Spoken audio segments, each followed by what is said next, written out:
ترمذی میں حدیث ہے، ان شداد ابن اوس رضی اللہ عنہ قال، فرماتے ہیں قال رسول اللہ، یہ کہا رسول اللہ صلی اللہ علیہ وسلم نے کہ عقل مند کون ہے؟ الکیس من دان نفسہ وعمل لما بعد الموت والعاجز من اتبع نفسہ ہواہ وتمنى علی اللہ۔ شداد ابن اوس رضی اللہ عنہ کہتے ہیں رسول اللہ صلی اللہ علیہ وسلم نے فرمایا، ہوشیار وہ ہے جو اپنے نفس کو قابو میں رکھے اور موت کے بعد والی زندگی کے لیے عمل کرے، اور عاجز وہ ہے جس نے اپنے آپ کو اپنی خواہش کے تابع کر دیا اور اللہ سے غلط امید باندھی۔ تو کیس کون ہوتا ہے؟ عقل مند، دانا انسان۔ تو عقل مند انسان کون ہوتا ہے؟ کہ جو اپنے نفس کو تیار رکھتا ہے، نفس کا محاسبہ کرتا رہتا ہے۔ دانا نفسہ، دانا کے دو مطلب کیے گئے ہیں، ایک یہ کہ اپنا محاسبہ کرتا رہتا ہے، جیسے یہاں ترجمے میں ہم نے دیکھا کہ نفس کو قابو میں رکھتا ہے، اور دانا کا مطلب یہ ہے کہ دین میں اضافہ کرتا رہتا ہے۔ تو بڑی اہم حدیث ہے۔ اب اسی کے ساتھ یہ دعا دیکھیں کہ جب ہم کو عقل مند بننا ہے تو عقل مندی کا اور دین کی طرف رجحان کا تو سارا دار و مدار دل کی حالت کے اوپر ہے۔ دل چاہتا ہے تو انسان کر لیتا ہے، دل نہیں چاہتا تو نہیں کرتا۔ بعض دفعہ ہم نے بڑے بڑے پلان بنائے ہوتے ہیں کہ او میرے پاس فرصت ہوتی تو میں تو یوں کر لیتی، میں تو یہ حفظ کر لیتی، میں تو یہ یاد کر لیتی، میں تو یہ دیکھ سن لیتی، یوں علم میں اضافہ کر لیتی۔ تو بعض دفعہ ہماری آرزو حقیقت بن کے سامنے آ جاتی ہے، اور اللہ تعالیٰ پھر ہم کو آزماتا ہے کہ ہم نے جو سوچا تھا کیا واقعی ہم اس پر عمل کر رہے ہیں۔ دل چاہتا ہے تو عمل کرتے ہیں، دل نہیں چاہتا تو فرصت کے باوجود، موقع کے باوجود ہم عمل نہیں کر پا رہے ہوتے۔ تو دل کی دعا تو مومن بہت ہی کرتا ہے۔ سورۃ آل عمران میں آیت نمبر 8 میں اللہ تعالیٰ نے ہم کو یہ دعا سکھائی ہے۔ دعا ہے ربنا، اے ہمارے رب، لا تزغ قلوبنا، اللہ ہمارے دلوں کو ٹیڑھا نہ کر، بعد اذ ہدیتنا، اس کے بعد کہ جب کہ تو نے ہمیں ہدایت عطا فرما دی ہے۔ اور میرے اور آپ کے لیے تو بہت ہی زیادہ یہ بات درست ہے، ہم تو بالکل قرآن کے ساتھ جڑ گئے آ کر، ہماری زندگیوں میں تو قرآن کھل گیا، ہم نے تو اللہ تعالیٰ سے وعدہ کر لیا کہ اللہ تعالیٰ میں یہ وقت تیری کتاب کو سمجھنے کے لیے مخصوص کر رہی ہوں۔ اب وہ وقت امانت ہے اللہ کے پاس، جو ہمیں حواس لگانے تھے، عقل لگانی تھی، آنکھیں اور کان اور ہاتھوں سے جو کام ہم کو لینا تھا اللہ کی کتاب کو سمجھنے کے لیے، وہ تمام چیزیں اب امانت ہیں۔ تو اللہ تعالیٰ تو نے ہدایت تو ہم کو دے دی، اب ایسا نہ ہو کہ ہمارے دل پھر جائیں۔ اور بعض دفعہ انسان جب شیطان کے پیچھے چل پڑتا ہے تو قرآن سے دل اس کا اچٹنے لگتا ہے، قرآن بور کرنے لگتا ہے، نعوذ باللہ۔ پھر یہ ہے دراصل دل کے ٹیڑھے ہونے کی علامتوں میں سے ایک علامت۔ دل نہیں چاہتا قرآن پڑھنے کا، کہتے ہیں وہ بس بہت کر لیا، وہ بس بہت سمجھ لیا۔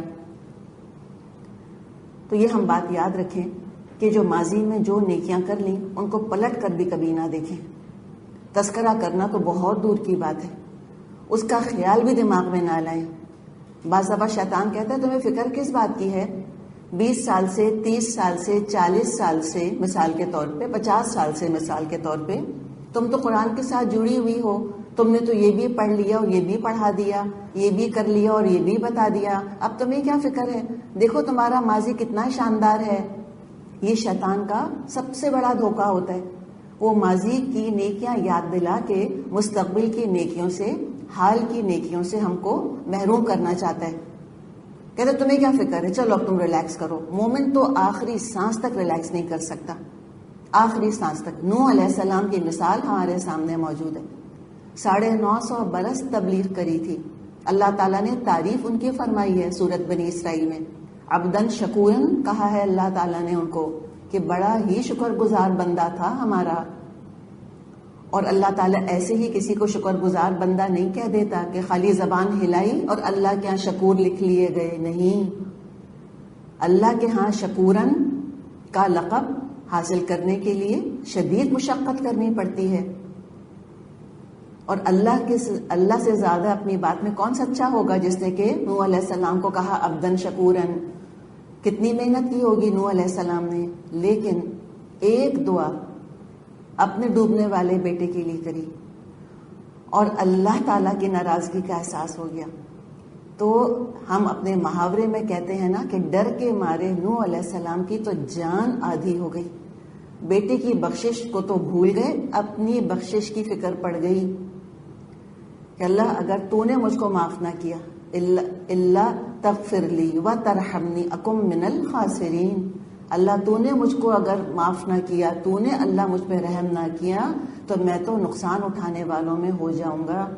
یہ نہیں خیال ہے کہ سو واٹ اگر میں نے ایک دعا ایسی مانگ لی تو، جان بوجھ کے تو نہیں مانگی تھی نا، اور 950 سال میں نے آخر رسالت کا فرض بھی تو ادا کیا ہے، کتنی مشقتیں اٹھائی ہیں میں نے، کہ قوم آ کر ان کو بعض دفعہ اتنا مارا کرتی تھی کہ بے ہوش ہو جایا کرتے تھے، کس نے اس سے زیادہ مشقت کی ہوگی مجھ میں اور آپ میں سے، اور جب ہوش آتا تھا تو پھر دعا کیا کرتے تھے امت کے لیے کہ اللہ تعالیٰ ان کو معاف کر دے، ان کو پتہ نہیں ہے۔ وہ ڈر گئے کہ او کہیں ایسا نہ ہو کہ میرا خاتمہ خیر کے ساتھ نہ ہو، تو لہٰذا پچھلی نیکیوں کو انسان نہ دیکھے، بس صرف دعا کرے پچھلی نیکیوں کے لیے کہ اللہ تعالیٰ قبول فرما لے ان کو۔ اگر ان نیکیوں کو کرتے ہوئے میری نیت میں کوئی بگاڑ، کوئی کجی، کوئی خرابی، کوئی دکھاوا، کوئی کمپٹیشن تھا، اللہ تو اپنی رحمت سے اس بگڑی نیت کو درست کر دے۔ اللہ کر سکتا ہے، بیک ڈیٹڈ نیت ہے اللہ درست کر سکتا ہے، کوئی مشکل نہیں اللہ تعالیٰ کے لیے۔ ایک نام اللہ تعالیٰ کا الجبار ہے، جبار کا مطلب ہوتا ہے ٹیڑھی چیز کو ٹھیک کر دینے والا، زور سے زبردستی قوت کے ساتھ بگڑی چیز کو ٹھیک کرنے والا، تو اللہ تعالیٰ یہ کر سکتا ہے۔ اور یہ دعا کریں اللہ تعالیٰ قبول کر لے اور میرے اعمال نامے سے یہ نکلیں قیامت کے دن، بس اتنی فکر کرنی چاہیے پچھلے اعمال کی۔ تو فخر کرنا تو بہت دور کی بات ہے، پچھلے اعمال پر فکر کرنے کی ضرورت ہوتی ہے، اور آئندہ کی فکر کریں کہ اللہ تعالیٰ کہیں دل ہمارے ٹیڑھے نہ ہو جائیں۔ اللہ تو نے ہدایت دے دی ہے، تو نے ہدایت کا دروازہ کھول دیا ہے، تو اللہ تعالیٰ اب ہمیں سیدھے راستے پر ہی رکھ، چاہے مصروفیت ہو، چاہے فرصت ہو، چاہے صحت ہو، چاہے بیماری ہو، چاہے جوانی ہو، چاہے بڑھاپا، چاہے غربت ہو، چاہے پیسہ ہو، دولت ہو، اللہ ہمیں قلب سلیم عطا فرما۔ وَهَبْ لَنَا مِن لَّدُنْكَ رَحْمَةً، اور اللہ خاص اپنے پاس سے ہم کو رحمت عطا فرما، خاص اپنے پاس سے رحمت عطا فرما۔ جس پر اللہ کی رحمت ہوتی ہے وہ اللہ کی رحمت کے ذرائع سے محبت کرتا ہے، وہ قرآن کو محبت کی نظر سے دیکھتا ہے۔ دیکھیں جیسے ہمیں محبت کرنے والے نظر جب نہیں آتے نا، یا جن سے ہمیں محبت ہے جب وہ ہم کو نظر نہیں آتے تو ہمیں کتنے یاد آتے ہیں، دل چاہتا ہے نظروں کے سامنے ہوں۔ یہ کتنی بڑی اللہ تعالیٰ کی رحمت ہے کہ اس نے اپنی محبت میں ہمارے دل جوڑ دیے، اور اللہ کی محبت کی وجہ سے ایک دوسرے سے محبت کرنے والے اور ایک دوسرے سے ملنے والے انشاءاللہ تعالیٰ قیامت کے دن نور کے ممبروں پر ہوں گے۔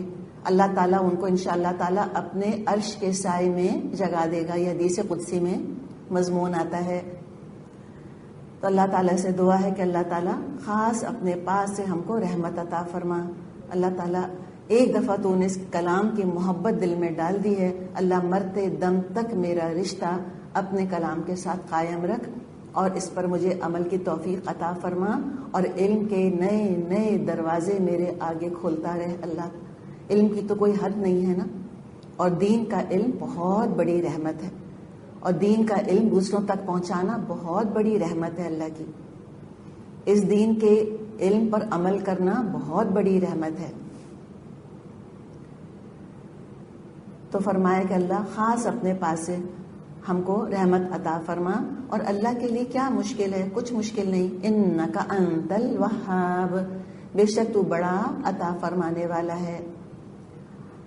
ہبہ تحفے کو کہا جاتا ہے، اللہ کی رحمت کا مستحق کوئی نہیں ہے ہم میں سے، سچی بات ہے، یہ تو اللہ کی اپنی شان ہے کہ وہ ہم کو تحفے کے طور پہ، ہدیے کے طور پہ رحمت سے نوازے۔ تو رحمت حاصل کرنے کے لیے بعض دفعہ کچھ کرنا نہیں ہوتا، لیکن رحمت قائم رکھنے کے لیے محنت کرنی ہوتی ہے۔ اللہ تعالیٰ سے مانگا نہیں تھا ہم نے کہ ہم کو پیدا فرما، بغیر کسی عمل، بغیر کسی دعا، بغیر کسی تمنا کے اللہ تعالیٰ نے ہمیں مسلمان پیدا کیا۔ ہم نے پیدا ہونے سے پہلے اماں کے پیٹ میں دعا نہیں کی تھی کہ اللہ تعالیٰ مجھ کو مسلمان بنانا، نہیں، اپنی رحمت سے اللہ نے ہمیں اسلام کی دولت دی۔ لیکن جب اللہ اپنی رحمت سے کوئی نعمت دیتا ہے تو اس کو برقرار رکھنے کے لیے پھر محنت کرنی ہوتی ہے۔ تو اللہ کی رحمت برقرار رکھنے کے لیے کیا کرنا ہے؟ محنت۔ نعمت کو برقرار رکھنے کے لیے کیا کرنا ہے؟ محنت کرنی ہے انشاءاللہ تعالی، اور اللہ کی شان وہابی سے ہمیشہ. تو چلیں ہم شروع کرتے ہیں. ربنا لا تزغ قلوبنا بعد اذ هديتنا وهب لنا من لدنك رحمة انك انت الوهاب. اب کیا کرنا ہے؟ پڑھ تو لی ہم نے، اب ہم کو مانگنی ہے اللہ تعالیٰ سے یہ دعا. تو بہت دل سے اپنے دل کو تصور میں لا کر اللہ تعالیٰ سے دعا کریں.